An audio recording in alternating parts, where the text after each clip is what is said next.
Hello student, मैं शिखा कौशिक अपने channel के साथ वेलोसिटी लर्निंग। बच्चों, आज आपके लिए एक बहुत ही इम्पॉर्टेंट चीज़ हम लेके आए हैं अपनी इस वीडियो में, राइट। स्पेशली आजकल जो हमारे पूरे वर्ल्ड में भी जो चीज़ चल रही है, कोरोना की वजह से सभी बच्चे, पेरेंट्स, एवरीबडी जो है सब परेशान है, लेकिन स्पेशली जो बोर्ड के स्टूडेंट्स हैं वो बहुत ज़्यादा परेशान हैं। ठीक है, तो आज हमारे सीबीएसई ने भी इसी चीज़ को ध्यान में रखते हुए बच्चों 9 से 12 तक का कुछ जो सिलेबस है, 30% सिलेबस क्या किया है, उसको कम किया है 9th और 12th तक के लिए। ठीक है, आज आप बहुत कंफ्यूज होंगे, 2-3 दिन से आप कंटिन्यूसली न्यूज़ सुन रहे होंगे, ये चीज़ हुई है, ये आ रहा है, ये नहीं आ रहा है। ठीक है, तो आप लोगों के इसी कंफ्यूजन को दूर करने के लिए मैंने ये वीडियो बनाया है। आप उम्मीद है कि मेरे इस वीडियो को देखेंगे और आपके जितने भी कंफ्यूजन है बच्चों, वो सब क्या हो जाएंगे, दूर हो जाएंगे। और इसमें परेशानी की कोई बात नहीं है। एक थोड़ा सा सजेशन आपके लिए ये है कि सिलेबस बड़े ही कम हो जाए। आपका ये वाला सिलेबस जो रिड्यूस हुआ है, आप इसको इस टाइम पे एक अच्छी चीज़ में ले लो कि चलो ठीक है, हमारे पास में टाइम कम है, स्कूल्स ओपन नहीं है, तो इसलिए हमें सिलेबस को करने में प्रॉब्लम आ रही है, राइट। बट मेरी कोशिश यही रहेगी बच्चों आपको समझाने की कि आप कोई भी चीज़ छोड़ें नहीं, नॉलेज के लिए हर चीज़ को पढ़ें। ओके, बट ये है कि हाँ, एग्ज़ाम के प्रिपरेशन के लिए इट्स ओके कि 30% जो है आपका वो यहाँ पर कम हुआ है, रिड्यूस हुआ है आपका सिलेबस, तो बेटर है। तो चलिए आज आपको इस चीज़ के बारे में बताते हैं कि आपका क्या क्या सिलेबस जो है वो रिड्यूस हुआ है। ओके, चलिए सबसे पहले आपको लेकर चलते हैं इंग्लिश के लिए। इंग्लिश में देखो बच्चों, ग्रामर जो आपका सेक्शन है, ग्रामर सेक्शन में से इंग्लिश में आपका एक तो पैसिव वॉइस का यूज़, ठीक है। क्लॉजेज में noun, adverb clauses, condition and time की, रिलेटिव, ठीक है, प्रीपोजिशंस हुआ है। ये आपका ग्रामर सेक्शन से क्या हुआ है, रिड्यूस हुआ है। लिटरेचर पे चलते हैं, तो लिटरेचर में देखो बच्चों, आपके 5 चैप्टर्स जो हैं वो लिटरेचर से कम हुए हैं। 5 चैप्टर कम नहीं होता है, 5 चैप्टर, जिसमें आपका कौन कौन सा है, how to tell wild animals, trees, fog, ठीक है, Mijbil the otter and from any George. ये आपके क्या हुए हैं, इंग्लिश के लिटरेचर यानी फर्स्ट फ्लाइट से आपका रिड्यूस हुआ है। फुटप्रिंट विदाउट फिट में चलते हैं, इसमें से आपके बच्चों 3 चैप्टर्स जो हैं वो रिड्यूस हुए हैं। First one the midnight visitor, ठीक है, a question of trust, the book that save the earth. तो ये देखो आपके, यानी अगर मैं टोटल मिलाऊं आपके बच्चों, 8 चैप्टर आपका इंग्लिश से क्या हुआ है, रिड्यूस हुआ है। 8 चैप्टर कम नहीं है, ठीक है। तो मेन अब आपके पास में तैयारी करने के लिए ये देखो आपके कम से कम 8 चैप्टर आपका बर्डन क्या हुआ, 8 चैप्टर का बर्डन आपका यहाँ पर कम हुआ है। चलिए अब क्या चलते हैं, हिंदी पर चलते हैं, ठीक है। हिंदी के लिए देखिए, क्षितिज में आपका काव्य खंड में भी कितने, जयशंकर प्रसाद, आत्मकथ्य, नागार्जुन, यह दंतुरित मुस्कान फसल, ठीक है। नेक्स्ट वन गिरिजा कुमार माथुर, जो इनका चैप्टर है छाया मत छूना, ठीक है। मंगलेश डबराल, संगतकार। ये आपके जो है काव्य खंड जो है उससे कम हुआ है। गद्य खंड की तरफ चले तो गद्य खंड में भी आपके 4 चैप्टर्स कम हुए हैं। फर्स्ट वन मन्नू भंडारी, जिनका चैप्टर है एक कहानी यह भी। नेक्स्ट महावीर प्रसाद द्विवेदी, जिनका चैप्टर है स्त्री शिक्षा के विरोधी कुतर्कों का खंडन। नेक्स्ट है यतीन्द्र मिश्र, नौबत खाने में इबादत, okay. And last one भंदद Anand Kausalyayan संस्कृति। ये आपका जो है कम हुआ है इसमें, ठीक है। और एक कृतिका में भी हुआ है आपका मैं क्यों लिखता हूँ, और एक है आपका ऐठे याजू लनी हैरानी हो राम। ये आपका जो है हिंदी का सिलेबस है बच्चों, जो क्या हुआ है, रिड्यूस हुआ है, ठीक है। इसके लिए भी अगर हम चलते हैं कोर्स बी की तरफ, क्योंकि हमारे बच्चे ऐसे हैं, हिंदी हमारा डिवाइड है और बी कोर्स में, कुछ बच्चों के पास में बी कोर्स है, कुछ बच्चों के पास में ए कोर्स है। तो वो उससे पहले हमने आपको जो बताया था वो आपका क्या था, ए था। अब बी के लिए अगर बता रहे हैं हम आपको, तो व्याकरण खंड में बी के लिए बच्चों क्या किया है, एक तो अलंकार खत्म किया है, ठीक है, अलंकार को रिड्यूस कर दिया गया है। और अगर पद्य खंड की बात करते हैं बच्चों, तो इसमें बिहारी, जो आपके राइटर्स के नाम है, पहले राइटर्स के नाम है फिर उनके चैप्टर्स, बिहारी दोहे खत्म हुए हैं इनके, रिड्यूस कर दिया। महादेवी वर्मा का मधुर मधुर मेरे दीपक जल, ओके। वीरेन डंगवाल तोप एंड रविन्द्रनाथ ठाकुर, यह है आत्म मंत्राण। ये आपके 4 चैप्टर जो हैं आपके पद्य खंड से हैं। एंड गद्य खंड में आइए, गद्य खंड में भी 4 चैप्टर्स आपके रिड्यूस हुए हैं। फर्स्ट वन आपका सीताराम क्या है, सीताराम केसरिया, इनका एक है डायरी का पन्ना, ठीक है। प्रहलाद अग्रवाल, तीसरी कसम के शिल्पकार शैलेंद्र, अंतोन चेखव, इनका चैप्टर है गिरगिट, एंड रविंद्र केलकर, पतझड़ में टूटी पत्तियां और गिन्नी का सोना। ये आपका बच्चों हिंदी, मैंने आपको ए और बी दोनों कोर्सेज बताए हैं, जिसमें आपका जो रिड्यूस सिलेबस है वो मैंने बताया है। अब चलते हैं मैथ्स की तरफ। अब देखो बच्चों, अभी तक हिंदी, इंग्लिश या मोस्टली जितने भी हमारे सब्जेक्ट्स हैं, सीबीएसई ने क्या किया है कि कहीं पूरे के पूरे ऑलमोस्ट चैप्टर खत्म किए हैं। लेकिन मैथ्स में क्या है कि आपके चैप्टर ना खत्म करके मैथ्स के चैप्टर के कुछ लिमिटेड टॉपिक जो है उनको उन्होंने रिड्यूस किया है। तो मैथ्स चैप्टर सब इंक्लूड होंगे, ठीक है, लेकिन ऑलमोस्ट क्या हुआ है, चैप्टर से टॉपिक रिड्यूस हुए हैं। उसके देखते हैं हम हमारे टॉपिक्स कौन से, किस चैप्टर से कौन सा टॉपिक रिड्यूस किया है। आप देखिए, रियल नंबर में आपका जो है यूक्लिड्स डिवीजन लेमा हुआ है। अलजेब्रिक में अगर चले, पॉलिनोमियल्स में आपका statement and simple problem on division algorithm और पॉलिनोमियल्स विद रियल कोफिशिएंट, ये आपका खत्म हुआ है। लीनियर इक्वेशन इन 2 वेरिएबल्स में आपका क्रॉस मल्टीप्लिकेशन मेथड रिड्यूस हुआ है। क्वाड्रिक इक्वेशन जो आते हैं, इसमें आपका situational problem based on a equation, ठीक है, रिड्यूसिबल टू क्वाड्रिक इक्वेशन, ये हुआ है। अर्थमेटिक आपके प्रोग्रेशन में चलते हैं। Application in solving daily life problem based on a sum 2 n terms, ये रिड्यूस हुआ है। कोऑर्डिनेट ज्योमेट्री पर आइए। कोऑर्डिनेट ज्योमेट्री में जो कि आपके किस सेक्शन से आता है, यूनिट 3 आपकी जो कोऑर्डिनेट ज्योमेट्री है उसका एक पार्ट है। एरिया ऑफ ट्राइंगल रिड्यूस हुआ है, बहुत इंपॉर्टेंट टॉपिक था जबकि आपका ये, ठीक है। नेक्स्ट ज्योमेट्री सेक्शन जो आपकी यूनिट ज्योमेट्री है उसमें आता है। ज्योमेट्री सेक्शन में आपका ट्राइंगल्स की तरफ चलते हैं। ट्राइंगल्स में देखो आपकी कुछ थ्योरम है, जो 2 थ्योरम आपकी इन्होंने डिलीट की हैं। फर्स्ट वन आपकी कौन सी है, ratio of the areas of a 2 similar triangle is equal to the ratio of the square of their corresponding sides in a triangle, ठीक है। सेकेंड वन आती है, हाँ जा, second one in a triangle if the square on one side is equal to the sum of the square on the other 2 sides the angle, okay, or opposite to the angles opposite to the first side in a right angle, ये आपका हुआ है, ठीक है। एक important जो chapter आपका, I think बच्चों को, मुझे लगता है कि थोड़ा सा सर्किल का चैप्टर लगता है बच्चों को टफ है। ये एक टफ पोर्शन में से सीबीएसई ने कुछ भी रिड्यूस नहीं किया है, जो कि आपका सर्किल चैप्टर है। सर्किल में से आपका कुछ भी रिड्यूस नहीं हुआ है, सबसे इम्पॉर्टेंट टॉपिक है आपके उसमें, ठीक है। नेक्स्ट आता है आपका कंस्ट्रक्शन। कंस्ट्रक्शन में देखिए आपका क्या रिड्यूस हुआ है, construction of a triangle similar to a given triangle, ये रिड्यूस हुआ है बच्चों। नाउ मेरा खुद का बहुत favourite topic in your maths, trigonometry, इसमें चलते हैं। इसके इंट्रोडक्शन ऑफ ट्रिग्नोमेट्री में आया आपका जो रिड्यूस हुआ है, motivate the ratios whichever are defined at 0 degree and 90 degree, ठीक है। ट्रिग्नोमेट्रिक आइडेंटिटीज में आपका आ रहा है trigonometric ratios of a complementary angles, right. Height and distance में कुछ भी इन्होंने रिड्यूस नहीं किया है। Now we are coming the mensuration, once again very important topic and very interesting topic. इसमें एरियाज रिलेटेड टू सर्किल, इसमें देखो problems on a central angles of 120, ये पार्ट इसका रिड्यूस कर दिया गया है। सरफेस एरियाज एंड वॉल्यूम पे अगर चलते हैं तो इसमें फ्रस्टम ऑफ अ कॉन, ये रिड्यूस हुआ है। स्टैटिक्स, जो कि हमेशा देखो बच्चों, स्टैटिक और प्रोबेबिलिटी जो चैप्टर्स होते थे ऑलमोस्ट क्या होते थे, स्कोर गेनिंग थे आपके, राइट। तो प्रोबेबिलिटी में से तो आप खुश होइए कि जो प्रोबेबिलिटी है उसमें से कुछ भी रिड्यूस नहीं हुआ है। इसको गेनिंग इसलिए बोल रही हूँ आपको क्योंकि बहुत ईजी टॉपिक्स हैं और हमें पता है कि इनमें से कुछ ना कुछ एग्जाम्स के अंदर ज़रूर मिलता है। तो दैट्स वाई आप इसके आपके खुश होने की बात है कि प्रोबेबिलिटी जो चैप्टर है उसमें से कुछ भी रिड्यूस नहीं किया है। और स्टैटिक्स वाले चैप्टर में से देखो क्या रिड्यूस हुआ है, step deviation method for finding the mean, ठीक है, कम्युलेटिव फ्रिक्वेंसी ग्राफ, ये आपके टॉपिक्स हैं बच्चे जो मैथ्स में से क्या हुए हैं, रिड्यूस हुए हैं। Okay, now we are coming on your science. Science में से देखो बच्चों, जो आपका अगर हम केमिस्ट्री की बात करते हैं तो आपका फर्स्ट एंड सेकंड चैप्टर जो कि आपका केमिकल रिएक्शन इक्वेशन वाला चैप्टर है, एसिड बेस वाला चैप्टर है, इन दोनों चैप्टर्स में से कुछ भी रिड्यूस नहीं हुआ है, वो एज इट इज़ है।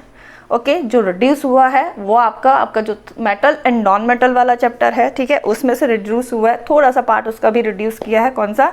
Basic metallurgical process, okay, corrosion and it's prevention. केवल मेटल और नॉन मेटल में से इतना पार्ट आपका क्या किया है? रिड्यूस किया है। बट आपका कार्बन एंड इट्स कंपाउंड, जो कि 10th की केमिस्ट्री का सबसे इम्पॉर्टेंट टॉपिक था, ठीक है, वो कंप्लीट ही इन्होंने क्या किया है, एक दो टॉपिक के छोड़ के पूरा का पूरा चैप्टर आपका क्या कर दिया गया है? रिड्यूस कर दिया गया है, ठीक है। बच्चों के लिए बहुत, अभी तक बच्चे डरते थे, क्योंकि हम जैसे पढ़ाते हैं अपने कोचिंग में, तो बच्चों को मोस्टली क्या कहते हैं, मैडम वो चैप्टर बहुत टफ है, इसका ये पोर्शन टफ है मैम, सबको, मतलब इस चैप्टर से बच्चे अधिकतर क्या होते थे, बच्चों बहुत डरते थे। तो CBSE आपके ऊपर मेहरबान हुआ है इस बार बोर्ड के ऊपर, उसने इस चैप्टर को क्या कर दिया है? रिड्यूस कर दिया है। ओके, तो बहुत से बच्चों की प्रॉब्लम क्या हो गई है? शॉर्ट आउट हो गई है यहाँ से। चलिए, ठीक है, नेक्स्ट आता है आपका, अगर हम चलते हैं अपनी बायो की तरफ आपका जो फर्स्ट चैप्टर है, ठीक है, लाइफ प्रोसेस, वो कंप्लीट आ रहा है आपका, ठीक है। Control and coordination, once again very interesting chapter. इसमें से देखो रिड्यूस कर दिया है, आपका जो रिड्यूसिंग पोर्शन है वो है आपका tropic movement in plants, introduction of plant hormone, control and coordination in animals, nervous system, voluntary and involuntary and reflex action, ठीक है, केमिकल कोऑर्डिनेशन, एनिमल हार्मोन। अगर एक चीज़ देखें तो ऑलमोस्ट ये वाला चैप्टर भी आपका क्या हो गया है? रिड्यूस हो गया है बायो से, ठीक है। रिप्रोडक्शन आपका कंप्लीट आ रहा है, उसमें से कोई भी चेंजेस आपके नहीं है। कंट्रोल एंड कोऑर्डिनेशन आपका रिड्यूस हुआ है, और एक और चैप्टर आपका हेरिडिटी एंड एवोल्यूशन, ये भी क्या हो रहा है, इसमें से भी बहुत कम पार्ट आपका क्या हुआ? रिड्यूस हुआ है। बेसिक कंसेप्ट ऑफ एवोल्यूशन का रिड्यूस हुआ है। तो अगर बायोलॉजी में हम चलते हैं तो बायोलॉजी में मेन पोर्शन हमारा क्या हो रहा है बच्चों? कंट्रोल एंड कोऑर्डिनेशन ही क्या हुआ है? रिड्यूस हुआ है, right. Now we are coming on your physics, natural phenomena. इसमें देखो ह्यूमन आई, जो कि हमें पता था, कुछ टॉपिक्स इस चैप्टर के ऐसे थे बच्चों जो डेडली श्योर आपके एग्जाम्स में आते थे, लेकिन इस बार वो ही कट कर दिए गए हैं, उन्हीं को रिड्यूस कर दिया गया है इस चैप्टर से। कौन सा? Functioning of a lens in human I, defect of vision, हमें पता था ये दो होते थे, ये हमारे जरूर आते, तो ये बहुत इंपॉर्टेंट टॉपिक आपका क्या है? खत्म हो गया है। Defect of vision and their correction, application of spherical mirrors and lenses, ये आपका क्या कर दिया गया है? खत्म कर दिया है, ठीक है। नाउ इफेक्ट ऑफ करंट पे चलते हैं हम, आपका वो पूरा चैप्टर है, उसमें से आपका कुछ भी रिड्यूस नहीं हुआ है। Magnetic effect of electric current आता है, इसमें से आपका थोड़ा सा पोर्शन जो है वो रिड्यूस हुआ है। कौन सा है आपका?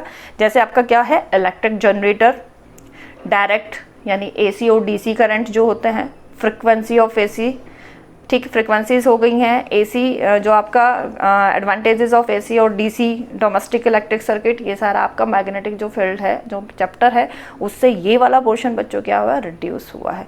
यहाँ पर आप भी श्योर हो जाइए, क्योंकि हमें पता था हमारा इलेक्ट्रिक जनरेटर और मोटर, इन दोनों में से एक चीज़ जरूर हमारे पेपर में आता था, तो मे बी अब क्या हो रहा है? एक अकेला मोटर ही रह गया है, तो मोटर अब क्या हो गया आपके लिए? इलेक्ट्रिक मोटर बहुत ज़्यादा इंपॉर्टेंट हो गया है अब।